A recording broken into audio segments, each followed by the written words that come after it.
Saludos y bienvenidos a una nueva entrevista de Consalud TV. Hoy nos acompaña José Manuel Miñones, ministro de Sanidad. Bienvenido. Muy buenas. Muchas gracias por acompañarnos en el plató de Consalud TV.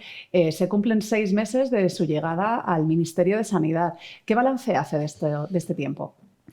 Bueno, la verdad es que ha sido un periodo muy intenso. Han sido 6 meses, pero 6 meses diría que raros. De esos 6 meses son 3 prácticamente en funciones, con 2 procesos electorales, pero a pesar de todo y cuando uno echa la vista atrás, pues se da cuenta de que han sido pues muy positivos. Hemos sacado adelante muchos de los retos que estaban encima de la mesa y hemos conseguido, bueno, pues poco a poco y desde luego con ese diálogo necesario con las comunidades autónomas, pues también seguir avanzando en los proyectos y en los planes que estaban diseñados y a pesar, como digo, de estar en funciones. Pero han sido muchos ámbitos, desde el derecho al olvido oncológico, pasando por la salud mental, también con toda la oferta de formación sanitaria, el fin de esa crisis sanitaria y, por lo tanto, de la eliminación de las mascarillas. Podríamos estar hablando del reto de la presidencia europea. De todo ello hablaremos ahora. Es muy intenso.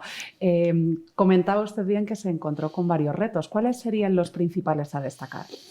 Bueno, tan pronto llego al ministerio, una de las situaciones que me encuentro pues es la de poner en marcha un plan, que es un plan que hemos denominado MINAP, de mejora de las infraestructuras de sanidad, de centros de salud y por lo tanto de atención primaria, que era muy importante, que estaba ya pues muy avanzado, pero que era necesario implementar y con la necesaria también puesta en marcha a través del Consejo Interterritorial, es decir, con el acuerdo de las comunidades. Y fue uno de los retos primeros que nos pusimos en marcha. Hay que darse cuenta que estamos hablando de la mayor inversión que se ha hecho en cuanto a atención primaria, con unas transferencias directas de los presupuestos del Ministerio a las comunidades y que englobaban pues 600 millones de euros, ya digo, para transformar lo que era esa atención primaria. Y junto a eso, pues el derecho al olvido oncológico también fue a las pocas semanas de llegar, de ponernos ese reto que teníamos ya de la propia Comunidad Europea, de algo que entendíamos que era de justicia y de eliminar esa discriminación, que lo conseguimos también llevar a cabo. Y todo eso, bueno, pues con retos que estaban encima de la mesa, de darle continuidad a la presidencia europea, de preparar todas y cada una de las reuniones de alto nivel, junto con las reuniones que hacíamos ya en Europa, y entre ellos, pues lógicamente, la salud mental, que finalizábamos ese contrato después de un año que teníamos con la línea de atención a la conducta suicida del 024, con la Cruz Roja, y por lo tanto volver a renovarlo y demás. Es decir, eran muchos los retos, pero bueno, hemos ido dando los pasos necesarios para cumplirlos. Sin embargo, uno de los principales problemas que seguimos teniendo en la sanidad española es la falta de profesionales. ¿Qué propuestas o qué proyectos se están llevando a cabo desde el Ministerio de Sanidad para intentar paliar este caso?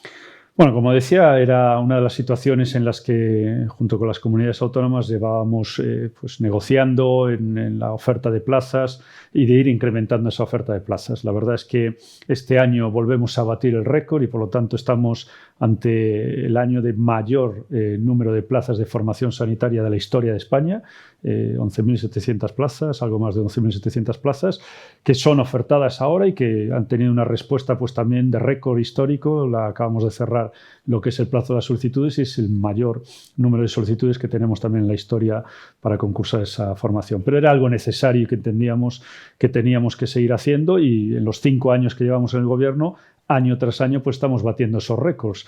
Por lo tanto, ese es el camino que creo que junto con la jubilación activa que hemos puesto en marcha para ampliar pues hasta los 70 años la jubilación para atención primaria, que es donde estamos teniendo mayores problemas, junto también con la oferta de plazas, en este caso para grados de medicina, que hemos acordado con las universidades de ampliar un 15% y que, bueno, en este año pues 750 alumnos y alumnas de medicina han entrado gracias a esa ampliación que hemos conseguido con 52 millones de euros que hemos puesto encima de la mesa. Es decir, son medidas todas ellas que algunas a corto plazo y otras a medio y largo plazo nos van a permitir, bueno, pues solventar esa problemática de la falta de profesionales sanitarios que evidentemente no va a finalizar con esta convocatoria, sino que año tras año tendremos que seguir incrementando. Como comentaba, este año ha sido la cifra récord de plazas. Sin embargo, sigue habiendo comunidades autónomas que siguen reclamando más plazas, pero el Ministerio ha dicho que por ahora no. ¿A qué se debe esta negativa? ¿En qué situación de negociación están con las comunidades autónomas? Yo creo que es necesario aclarar y sobre todo ser muy consciente cuando uno hace unas declaraciones de cómo es el sistema y cómo funciona el sistema, y por lo tanto yo ahí incido mucho cuando hablo con las comunidades autónomas de que debemos dejar a un margen a la hora de hablar de sanidad y de salud lo que es el entorno político y la contaminación política, porque no nos lleva a ningún lado. Lo hemos visto durante la pandemia, que ha funcionado. Nosotros ya digo que estamos en una situación de oferta, en este caso, de tanto plazas MIR como el resto de especialidades de récord. Nunca en la historia se dio este número de plazas. Por lo tanto, que ahora mismo se esté criticando el número de plazas cuando hace 10 años eran prácticamente la mitad, 6.000 frente a las 11.000 que estamos ahora, no parece muy coherente. Por otro lado, son las propias comunidades las que nos dicen el número de plazas que quieren, y es el Ministerio quien certifica el número de plazas, y siempre se certifican más plazas que las que ofertan después las comunidades. También es cierto, en medicina de familia en estos últimos 2 años se están ofertando el 100%. ¿Por qué? Porque saben que hay necesidad. Pero es que hace 4 años, hace 5 años, hace 8 años y hace 10 años no se ofertaban al 100%, no llegaban a veces ni al 50%. Por lo tanto, es de esa época donde tendríamos que haber puesto el foco, sabiendo la necesidad de profesionales que íbamos a tener ahora precisamente encima de la mesa. Eso es lo que estamos haciendo ahora de cara a futuro, y por lo tanto, ahora se certifica el 100% de las plazas que nos están pidiendo las comunidades. Si las comunidades quieren más plazas, no tienen más que solicitarlas, y nosotros certificaremos las correspondientes para que ellos después oferten, y por lo tanto no va a haber ninguna problemática en ese sentido. También es cierto, lo que nos trasladan muchas comunidades es que no tienen tutores suficientes para esos profesionales que tienen que formar, y por lo tanto es una problemática que primero tendrán que atajar las comunidades antes de ofertar plazas que después no vayan a poder tener tutores para poder darles continuidad. Así que creo que con la colaboración esa es la vía que tiene que existir, y por lo tanto nosotros vamos a estar en disposición de acreditar plazas como estamos acreditando para que no ocurra lo que pasó precisamente en los años 2014, 15 y 16. Si seguimos pensando un poco en los reclamos, en este caso de los profesionales, gracias a ese diálogo que comentaba hace un momento, una de las cosas que pedían era la creación de la especialidad de emergencias y urgencias, que recientemente se ha aprobado por el decreto en el BOE. ¿Por qué ahora? ¿Y qué supone esta nueva especialidad? Bueno, a ver, lo que hemos hecho, y creo que ha sido uno de los mayores aciertos, es aprobar un Real Decreto que regulase cómo era el sistema de la solicitud de especialidades. No podía ser que aquí cada grupo, cada sociedad científica, cada comunidad pues estuviese pidiendo una especialidad concreta y hubiese pues ese desorden a la hora de priorizar unas sobre otras. Por lo tanto, se establece un Real Decreto en donde se establecen las normas a seguir para poder dar pasos hacia una nueva especialidad. Y entre ellas está que o bien 7 comunidades autónomas soliciten esa especialidad, por lo tanto ya hay un consenso como punto de partida que nos permite avanzar mucho más rápido, o bien que la sociedad científica, con más de un 50% del apoyo, también lo solicite. Y ahí es donde empezamos a hablar, a través de las comisiones, a través de la comisión interterritorial, para llevar a una realidad esa especialidad. Y en el caso de urgencias y emergencias, que era una especialidad que se duplicaba en muchos casos con la de medicina de familia en cuanto a las problemáticas que estábamos viendo, que muchos que elegían especialidad de medicina de familia luego se pasaban a la de urgencias, dejando vacante la de medicina de familia. Lo que hemos conseguido es un acuerdo histórico, creo, entre las sociedades científicas, que se han puesto de acuerdo para entender que era necesaria esa especialidad junto con las comunidades autónomas, y ahora pues ya es una realidad que está a exposición pública, a información pública hasta finales de mes, y por lo tanto a partir de ahí comenzará otro proceso también de tramitación administrativa por parte del Ministerio, de aprobación en el Consejo de Ministros, y luego la conformación, que es importante, del programa, que lo harán entre las sociedades científicas, para finalmente la convocatoria del próximo año poder incluir ya la especialidad de urgencias y emergencias. Ha sido un gran paso, desde luego. Si pensamos en otro ámbito de la sanidad, en la industria farmacéutica, hace unos días pues manifestó que el Ministerio de Sanidad se iba a comprometer con la innovación y con fomentar la investigación en el ámbito de la industria sanitaria. ¿Qué se plantea hacer? Bueno, hay una estrategia que tenemos muy diseñada en cuanto a la innovación. Creemos que es la base, que es la clave, pero es una estrategia que no es solo nacional, sino que es europea, y por lo tanto tenemos que ir con el reglamento europeo también de la mano, en el caso de España, y de la industria farmacéutica, que era lo que les trasladaba el otro día como aliados que son del Ministerio de Sanidad. En ese sentido llevamos ya trabajando unos años, un año en lo que es la estrategia de precisamente la industria farmacéutica, en ese plan estratégico que se había comprometido por parte del propio presidente Pedro Sánchez con el sector, y por lo tanto lo tenemos muy avanzado, y en lo que hacía referencia al inicio de la entrevista de este periodos electorales y demás, prácticamente lo teníamos para su aprobación, y por lo tanto, una vez pasado este periodo electoral, el objetivo es que en el mes de octubre retomemos ya la fase final de ese plan estratégico que apuesta pues, esa innovación, y con ese proyecto que encabezamos a nivel europeo, que denominamos el proyecto OSA de autonomía estratégica, para que desde luego toda Europa, no solo España, pues tenga ese acceso a los medicamentos, y en donde se prime la innovación frente a otro tipo de medicamentos. Es en este punto cuando justo miembros de la industria farmacéutica comentan que uno de los hándicaps para fomentar la innovación es luego la falta de acceso a los fármacos, ¿no? Que en España estamos casi 600 días de retraso, por ejemplo, respecto a países como Alemania. ¿Por qué esto? ¿Cómo se puede un poco reducir esta cifra, esta espera? ¿Qué se puede hacer desde el Ministerio de Sanidad para que los pacientes lleguen antes a un fármaco? Primero, aclarar. Es decir, la estadística que sale en cuanto a los días que se toman de referencia para acceso a los medicamentos deja fuera una parte muy importante del trabajo que además en España hacemos, que es el acceso a medicamentos que ahora mismo, por ejemplo, y por poner una cifra encima de la mesa, en el año 2021 han sido 40.000 los que se han aceptado sin haber pasado ni tan siquiera por esa autorización o por esa fijación del precio. Eso se elimina de esa estadística y por lo tanto se distorsiona lo que es la estadística. Pero lo que es cierto es que hay un problema de acceso a medicamentos, y tanto es así que en la reunión que mantuvimos, la última reunión de alto nivel con los ministros y ministras de Sanidad de toda Europa, de la Unión Europea, bueno, pues se puso como tema central en esa reunión porque era una problemática a nivel europeo y a nivel mundial, y por lo tanto hay diferentes líneas de trabajo estratégicas que se están estableciendo en la Unión Europea para evitar esa problemática y que Europa pues también sea fuerte frente a Asia o frente a Estados Unidos en cuanto al acceso a los medicamentos.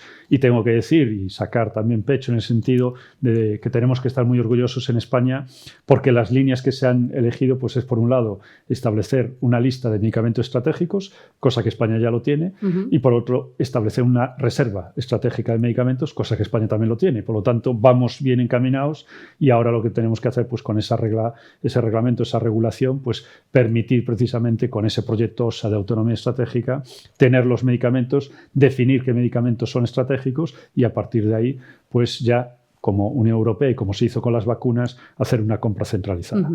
Otra de las preocupaciones en la sociedad, e incluso en el ámbito sanitario, es el tema de la responsabilidad social corporativa, el medio ambiente, la huella de carbono.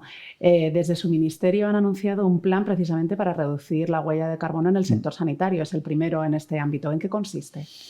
Bueno, tanto es así que lo hemos puesto en el foco de la reunión de alto nivel que hicimos la pasada semana en Murcia, y donde poníamos salud y medio ambiente como uno de los retos. Y lo que establece ese plan estratégico pues es, a través de un proyecto piloto que ya hemos puesto en marcha, cómo podemos reducir la huella de carbono en el sector salud, en el sector de sanidad, que por cierto tiene unas estadísticas y unos porcentajes que creo que son muy importantes de poner en relieve, porque hablamos de un 4,4%, que si lo establecemos en cuanto al listado que se hace de contaminación de países, seríamos el cuarto país más contaminante. Por lo tanto, tenemos mucho que hacer y una buena oportunidad para ello. Establecemos a través de ese plan estratégico, junto con el Observatorio también de Salud y Reto Demográfico, en este caso Cambio Climático, que lo hacemos con el Ministerio de Transición, y que hemos aprobado en el Consejo de Ministros el 18 de julio la creación de ese observatorio, pues qué medidas, qué aspectos podemos atajar principalmente ahora, tanto en el sector de la industria farmacéutica como a nivel de sanidad, para reducir la huella de carbono. Ya tenemos el proyecto piloto, ya sabemos más o menos en qué ámbitos actuar, y ahora lo que sacaremos a lo largo de este último trimestre es la guía de recomendaciones para poner en marcha, junto con la farmacia hospitalaria, con la farmacia, con los centros hospitalarios, con los centros de salud y con la industria farmacéutica. En este caso yo creo que es muy importante también la concienciación ciudadana, ¿no? para el reciclaje de los fármacos y demás. Bueno, comentaba usted al principio que uno de los retos fue precisamente que llegó en plena presidencia del Consejo Europeo. ¿Qué ha supuesto y qué sigue suponiendo, que todavía quedan unos meses por delante, para la sanidad española que España esté en esa presidencia? Bueno, es toda una oportunidad. Además, teniendo en cuenta que la mayoría de los países, cuando tenemos el contacto con ellos a nivel europeo, pues miran hacia España en cuanto a las políticas que estamos haciendo, no solo en actuaciones como hicimos con la vacunación, que fuimos referentes, sino en ensayos clínicos. Somos el país que mayor número de ensayos clínicos hace del mundo, en 1000 ensayos clínicos en estos últimos 3 años. Es decir, nos toman de referencia y todo lo que podamos avanzar a lo largo de esta presidencia, estos 6 meses, pues desde luego es lo que ellos entienden que va a permitir poner en marcha en el próximo año 2024. Hay que darse cuenta que además hay una presidencia, unas elecciones europeas a mediados del próximo semestre del 2024 y el avance de los reglamentos, de todos los reglamentos que están en marcha ahora, pues se van a poder aplicar pues, durante nuestra presidencia y va a ser muy difícil avanzar en ellos durante la siguiente. Por lo tanto, es un objetivo aún a mayores. Nosotros hemos puesto el foco en todos los ámbitos, pero principalmente en esa reunión que tuvimos en Las Palmas de Gran Canaria, que fue la reunión de alto nivel, fijamos 3 temáticas. La autonomía estratégica de la que hablábamos, todo lo referente a la salud mental, que era clave, y es precisamente donde vamos a sacar las conclusiones de lo que es esta presidencia europea en el sector salud y sanidad, y luego la salud digital, que es el reto de futuro que tenemos por delante y que ya es una realidad en muchos ámbitos, como es la historia clínica digital, que es otro de los logros que conseguimos en estos 6 meses de ponerla pues, a disposición no solo de los ciudadanos, sino también de los profesionales sanitarios a través de la carpeta ciudadana. Hablaba justo de futuro y me gustaría terminar esta entrevista justo hablando de futuro. ¿Cuáles son los planes de futuro más inmediatos del Ministerio de Sanidad? Porque sabemos que siempre hay algo que queda por hacer. Siempre.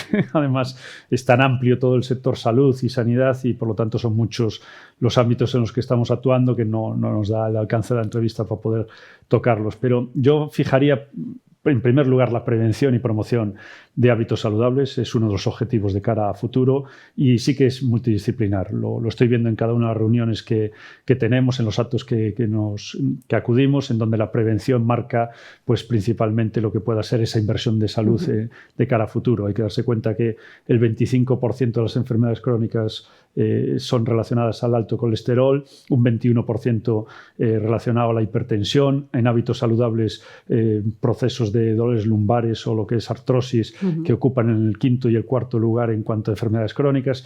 Ahí atajaríamos muchos de los problemas que tenemos. En segundo lugar, la salud mental. Esa línea de atención 024 de la atención a la conducta suicida nos está dando mucha información para poder atajar y precisamente esa será de las conclusiones, como digo, de la presidencia, pero también de las reuniones que haremos de alto nivel en Asturias sobre salud mental y donde vamos a seguir transfiriendo lo que son los fondos, en este caso las comunidades autónomas, el último de 38 millones, pero en un plan general de salud mental de 100 millones de euros que vamos a renovar a lo largo de la próxima legislatura. En tercer lugar, salud digital. No puede ser de otra forma, el poder hacer que sean los datos los que viajen y no los pacientes y, por lo tanto, esa equidad necesaria. Y después, pues todo lo que tenga que ver con la autonomía estratégica ya a nivel europeo, sus reglamentos, para hacer al final el objetivo final, que es una sanidad pública fuerte y, desde luego, de calidad. Muchísimas gracias, ministro, por todos estos detalles que nos ha contado. Esperemos que efectivamente España siga siendo referencia en el ámbito sanitario. Gracias. Esperemos. Muchísimas gracias a vosotros.